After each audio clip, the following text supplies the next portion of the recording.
Mina nawe siyazi sisuka kuphi.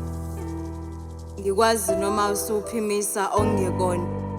Ngikwazi noma usuzingathekisa uzifanisa nembazo kanokusho. Soze ngakwehlulela kuyisimanga nalokho usukufuna ukusho. Ngikwazi noma usuzigagula kanye neningi wenqena ukubeka owakho umbono. Ngiyazi inhloso ukuzisindisa. Uyesaba nokulahlekelwa ubuwena. Umzwangedwa isethunzi esikushela njengokufa. Yebo ukufa. Leso sithutha esizazi sona. Esingase sifune ukugcwala owaso umgodi kusasa lokusayo. Ungakozifezi nalezo zithembiso ozendlalayo.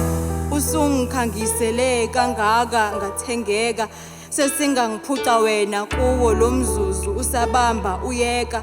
Khona useqisa izinsuku ubeka. Izaba nezaba mntakwethu ukufa akunendaba.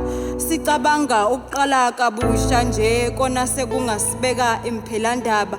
Hlala wazi mina ngiyesaba ungena ezitangeni mhlazane abantwana bakho bebuza unyaka. Usuku kanye nesikhathi.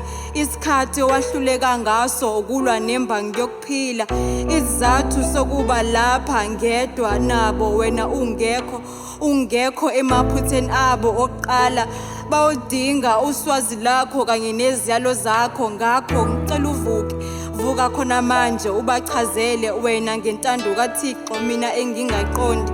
Vuka manje ngoba mina ngempela ngiyala ukukudela. Angizoba nawo namandla okukuzilela.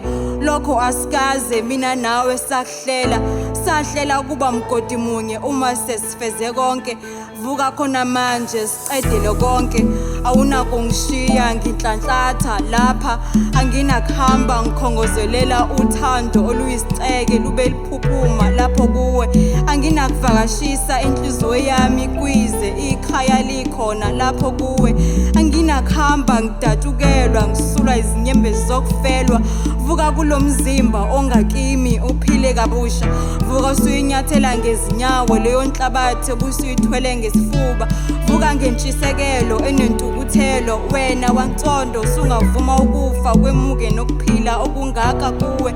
Vuka khona manje ungibumbele ungibazele lona ongeke abe nokuhluka kuwe. Vuka ke ongenani ungilungiselele ngosuku lakho lokugcina. Vuka.